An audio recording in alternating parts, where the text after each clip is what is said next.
मैं हूं आबिद हुसैन शेख, आपका खैर मकदम कर्नाटक एक्सप्रेस में। सबसे पहले नजर आज की हेडलाइंस पर।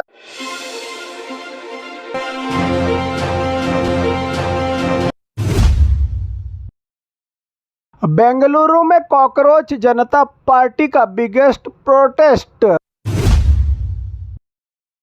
सरकारी स्कूल स्टूडेंट्स को अब फ्री शूज के साथ स्लीपर भी, एजुकेशन डिपार्टमेंट का नया फैसला। आम जुए का खेल ताश के पत्तों का वीडियो हुआ वायरल। पुलिस ट्रांसफर सिस्टम बदलने की तैयारी, एमएलए रिकमेंडेशन के बिना हो सकती है पोस्टिंग। 25 साल पुरानी सरकारी स्कूल की गिरी छत, संडे होने से टला बड़ा हादसा। बेंगलुरु में सनसनीखेज वारदात, ऑनलाइन बेटिंग के कर्ज में डूबा पति, सेल्फी वीडियो बनाकर पत्नी की ली आखिरी सांसों का लगा आरोप। अब होने वाला एसआईआर नहीं, देश की जनता पर एफआईआर। कर्नाटका आरटीओ पर बड़े सवाल, 29 लाख पुराने व्हीकल्स बिना फिटनेस सर्टिफिकेट के सड़कों पर, करोड़ों का नुकसान। गृह लक्ष्मी के रुपयों से बदली स्कूल की तकदीर, कुमटा की महिलाओं ने बनवाई स्कूल की किचन। चाकू दिखाकर ज्वेलरी शॉप लूटने वाले 3 आरोपी अरेस्ट। अब खबरें विस्तार से। बेंगलुरु में कॉकरोच जनता पार्टी का बिगेस्ट प्रोटेस्ट, प्रकाश राज का केंद्र सरकार पर निशाना, देश को पढ़ा लिखा पीएम की है जरूरत। बेंगलुरु में नीट पेपर लीक और एग्जाम घोटाले के खिलाफ फ्रीडम पार्क में कॉकरोच जनता पार्टी के बैनर तले युवाओं ने जबरदस्त प्रोटेस्ट किया। इस आंदोलन को मशहूर एक्टर बहुभाषा प्रकाश राज ने भी सपोर्ट किया। प्रदर्शनकारियों ने केंद्र शिक्षा मंत्री धर्मेंद्र प्रधान के इस्तीफे की मांग की। नीट एग्जाम सिस्टम में सुधार की मांग उठाई गई। बारिश के बावजूद सैकड़ों युवा फ्रीडम पार्क में डटे रहे और नारेबाजी करते रहे। प्रकाश राज ने कहा, ये नौजवान अपने भविष्य और सपनों के लिए लड़ रहे हैं, हिंदू और मुस्लिम के लिए नहीं। हमें जवाबदेही चाहिए, देश को एक पढ़ा लिखा प्रधानमंत्री की जरूरत है। प्रोटेस्ट करने वालों की बड़ी मांगे, नीट पेपर लीक मामले में जिम्मेदारी तय हो, धर्मेंद्र प्रधान इस्तीफा दें, एग्जाम सिस्टम को ज्यादा ट्रांसपेरेंट और सुरक्षित बनाया जाए, स्टूडेंट्स के भविष्य के साथ खिलवाड़ बंद हो। कॉकरोच जनता पार्टी जो सोशल मीडिया से शुरू हुई एक युवा मुहिम है, अब दिल्ली के बाद बेंगलुरु में भी अपनी मजबूत मौजूदगी दर्ज करवा रही है। प्रोटेस्ट में कई स्टूडेंट्स ग्रुप्स और सामाजिक संगठनों ने भी हिस्सा लिया।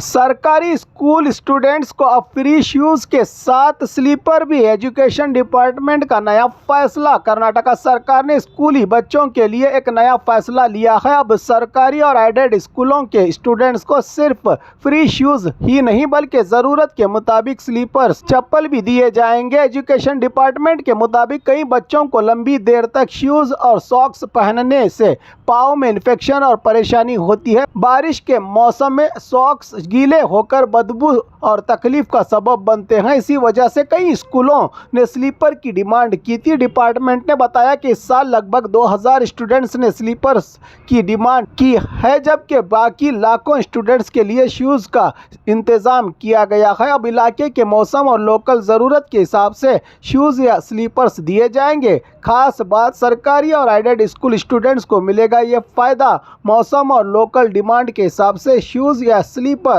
बारिश वाले इलाकों के बच्चों को होगी ज़्यादा राहत। क्वालिटी पर खास ध्यान देने की मांग भी उठ रही है। सरकार का मकसद बच्चों को बेहतर सुविधा देना और स्कूल में उनके लिए आसानियां बढ़ाना बताया है इस योजना का मकसद।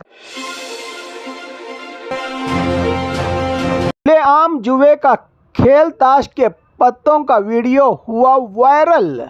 गुलबर्गा कर्नाटका के होम मिनिस्टर प्रियंक खरगे के चित्तापुर तालुका के नालवार गांव में खुलेआम जुआ स्पेट के खेल चलने का आरोप सामने आया है। इसका एक वीडियो भी मीडिया के पास पहुंचने का दावा किया जा रहा है। वायरल वीडियो में कुछ लोग हजारों रुपये दांव पर लगाकर ताश के पत्तों का खेल खेलते नजर आ रहे हैं। ये घटना वाड़ी पुलिस स्टेशन के इलाके की बताई जा रही है। इसके बाद सवाल उठ रहे हैं कि पुलिस को इसकी जानकारी है या नहीं, और अगर है तो अब तक कार्रवाई क्यों नहीं हुई। नालवार गांव में खुलेआम जुआ चलने का आरोप, हजारों रुपये दांव पर लगाने का दावा। वीडियो सामने आने के बाद पुलिस की भूमिका पर उठे सवाल, स्थानीय लोगों में नाराजगी और चर्चा तेज। अब सबकी नजरें पुलिस पर हैं कि वीडियो की जांच के बाद क्या कार्रवाई की जाती है और जुआ की गतिविधियों पर रोक लगाई जाती है। ये तो आने वाला वक्त ही है बताएगा। पुलिस ट्रांसफर सिस्टम बदलने की तैयारी, एमएलए रिकमेंडेशन के बिना हो सकती है पोस्टिंग। कर्नाटका होम डिपार्टमेंट में एक बड़ा बदलाव होने की संभावना जताई जा रही है। Home minister Priyank Kharge police transfers के लिए नई काउंसलिंग बेस्ड सिस्टम लाने पर विचार कर रहे हैं, जिससे राजनेताओं की सिफारिशों और दबाव को कम किया जा सके। जानकारी के मुताबिक एजुकेशन और हेल्थ डिपार्टमेंट की तरह पुलिस डिपार्टमेंट में भी काउंसलिंग के जरिए ट्रांसफर करने का मॉडल तैयार किया जा रहा है। इस मुद्दे पर सीनियर पुलिस अधिकारियों के साथ महत्वपूर्ण बैठक भी की गई। खास बातें, एमएलए या राजनेताओं की सिफारिश के बिना पुलिस ट्रांसफर का प्लान, मेरिट और एलिजिबिलिटी को ट्रांसफर का आधार बनाने की तैयारी। काउंसलिंग सिस्टम लागू होने पर राजनीतिक दखल कम हो सकता है। पुलिस एस्टेब्लिशमेंट बोर्ड पीईबी कानून में अमेंडमेंट की संभावना। पुलिस इंस्पेक्टर और एसीपी ट्रांसफर प्रोसेस को ज्यादा ट्रांसपेरेंट बनाने पर जोर। अगर ये नई व्यवस्था सिस्टम लागू होता है राज्य में, तो कर्नाटका पुलिस ट्रांसफर सिस्टम में बड़ा सुधार देखने को मिल सकता है और राजनीतिक दखल पर भी लगाम लग सकती है।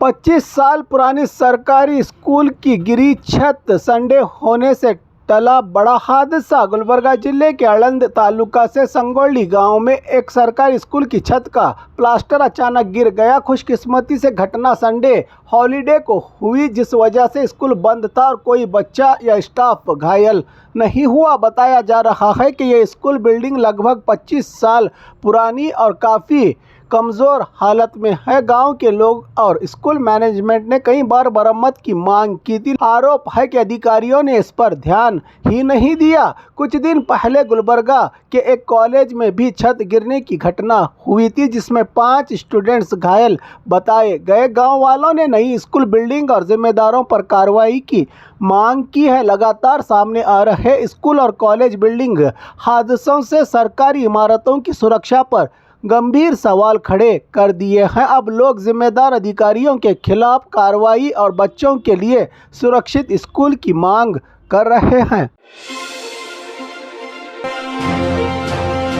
बेंगलुरु में सनसनीखेज वारदात, ऑनलाइन बेटिंग के कर्ज में डूबा पति, सेल्फी वीडियो बनाकर पत्नी की ली आखिरी सांसों का लगा आरोप। बेंगलुरु के महादेवपुरा इलाके में एक दिल दहला देने वाली घटना सामने आई है। आरोप है कि ऑनलाइन बेटिंग की बुरी आदत और कर्ज के बोझ से परेशान एक व्यक्ति ने पहले सेल्फी वीडियो रिकॉर्ड किया और फिर अपनी पत्नी की आखिरी सांसें ली। मीडिया रिपोर्ट से मिली जानकारी, मृतक महिला की पहचान मंजुला के रूप में हुई है, जबकि आरोपी पति प्रदीप बताया जा रहा है। इसका नाम। पुलिस के मुताबिक घटना रात करीब 9 बजे की बताई जा रही है। आरोप है कि पत्नी को मारने से पहले प्रदीप ने वीडियो में ऑनलाइन बेटिंग और गैम्बलिंग एप्स के खिलाफ बात करते हुए अपनी जिंदगी बर्बाद होने का जिक्र किया। महादेवपुरा में पति पर पत्नी की हत्या का आरोप। घटना से पहले सेल्फी वीडियो रिकॉर्ड करने की बात आई है सामने। वीडियो में ऑनलाइन बेटिंग और कर्ज की परेशानी का जिक्र। पुलिस मामले की जांच में जुटी। घटना ने इलाके में सनसनी फैला दी है। पुलिस सभी एंगल से मामले की जांच और तहकीकात कर रही है। वीडियो की भी जांच की जा रही है। यह घटना ऑनलाइन बेटिंग की बुरी आदत, लत के खतरनाक इफेक्ट को लेकर एक बार फिर समाज में गंभीर सवाल खड़े कर रही है। अब होने वाला एसआईआर नहीं, देश की जनता पर एफआईआर। एसआईआर विरोध समिति का बयान। बीजापुर से एसआईआर विरोधी जन जागृति जाता शुरू, वोटर हक बचाने की मुहिम हुई तेज। बीजापुर में एसआईआर स्पेशल इंटेंसिव रिवीजन के खिलाफ राज्य भर में चल रही जन जागृति मुहिम के तहत बीजापुर के अंबेडकर सर्कल से बड़ा जाता शुरू हुआ। इस अभियान में तकरीबन 150 से ज्यादा प्रगतिपर संगठन और धर्मनिरपेक्ष राजनीतिक जमातें शामिल हैं। प्रदर्शनकारियों ने आरोप लगाया कि एसआईआर प्रक्रिया के जरिए लाखों लोगों के नाम वोटर लिस्ट से हटाने का खतरा मंडरा रहा है। नेताओं ने और सामाजिक कार्यकर्ताओं ने कहा कि छोटी सी गलतियों या डॉक्यूमेंट्स की कमी की वजह से गरीब, मजदूर, दलित, आदिवासी और अल्पसंख्यक लोगों का मतदान का हक प्रभावित हो सकता है। इस एसआईआर प्रक्रिया से 13 जून से 18 जून तक चलने वाली इस जन जागृति जाता में राज्य के कई जिलों और तालुका में लोगों को एसआईआर के बारे में जागरूक किया जाएगा। नेताओं ने इसे मताधिकार बचाओ अभियान बताते हुए लोगों से अपने वोटर डॉक्यूमेंट्स तैयार रखने की अपील की। प्रदर्शन के दौरान एसआईआर वापस लो और हमारा वोट हमारा हक जैसे नारे भी लगाए गए प्रदर्शनकारियों की ओर से। कर्नाटका आरटीओ पर बड़े सवाल। 29 लाख पुराने व्हीकल्स बिना फिटनेस सर्टिफिकेट के सड़कों पर, करोड़ों का नुकसान। बेंगलुरु से एक बड़ी खबर। कर्नाटका में कुल आरटीओ विभाग की कामगिरी पर गंभीर सवाल उठ रहे हैं। रिपोर्ट्स के मुताबिक 15 साल से ज्यादा पुराने 29 लाख से ज्यादा व्हीकल्स बिना रजिस्ट्रेशन, रिन्यूअल और फिटनेस सर्टिफिकेट के सड़कों पर दौड़ रहे हैं। नियमों के मुताबिक 15 साल बाद व्हीकल्स की रजिस्ट्रेशन, रिन्यूअल और फिटनेस टेस्ट जरूरी होती है, लेकिन लाखों गाड़ियां बिना फिटनेस सर्टिफिकेट के ही चलने से सड़क सुरक्षा पर बड़ा खतरा मंडरा रहा है। जानकारों का कहना है कि ऐसे असुरक्षित व्हीकल्स हादसों का सबब बन सकते हैं। इसी बीच आरोप है कि आरटीओ अधिकारियों की लापरवाही से सरकार को हजारों करोड़ रुपयों के रेवेन्यू का नुकसान हो रहा है। नए ट्रांसपोर्ट मिनिस्टर भारती सुरेश से मांग की जा रही है कि वो मामले की जांच करते हुए जिम्मेदार अधिकारियों पर सख्त कार्रवाई करे और असुरक्षित गाड़ियों के खिलाफ विशेष अभियान चलाए। फिटनेस सर्टिफिकेट के बिना गाड़ी सड़क पर तो जनता की जान खतरे में। इस मुद्दे पर अब आरटीओ सिस्टम में बड़े सुधार की मांग जोर पकड़ रही है।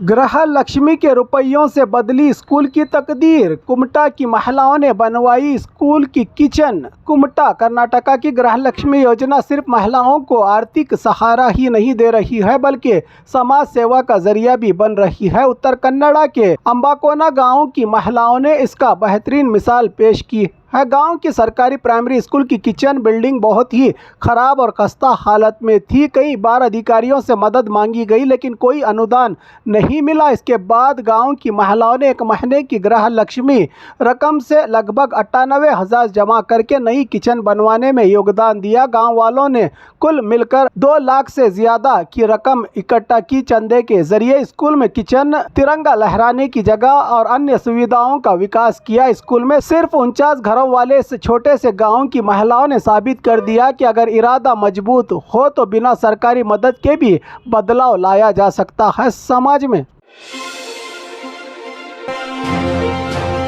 चाकू दिखाकर ज्वेलरी शॉप लूटने वाले 3 आरोपी अरेस्ट। बेंगलुरु ग्रामीण नेलमंगला के मादनायकनहल्ली इलाके में चाकू दिखाकर ज्वेलरी शॉप में डाका डालने वाले 3 आरोपियों को पुलिस ने गिरफ्तार कर लिया है। गिरफ्तार आरोपियों की पहचान पुष्पेंद्र सिंह और उसके साथियों के रूप में हुई है, जो राजस्थान मूल के बताए जा रहे हैं। पुलिस की जांच में पता चला है कि यही गैंग पहले भी हथियार दिखाकर कई सोने की दुकानों में लूट की वारदातों को अंजाम दे चुका है। नेलमंगला ग्रामीण पुलिस ने विशेष ऑपरेशन चलाकर तीनों को पकड़ने में कामयाबी हासिल की है। ज्वेलरी शॉप के मालिक ने पुलिस की कार्रवाई पर खुशी जाहिर की है, लेकिन साथ ही कहा है कि असल राहत तब मिलेगी जब लूटा गया सोना भी बरामद होगा। कई मामलों में आरोपी पकड़े जाते हैं, लेकिन चोरी का सोना पहले ही बेच या पिघला दिया जाता है। पुलिस अब आरोपियों से पूछताछ कर रही है और लूट के सोने की रिकवरी के लिए तलाश जारी है।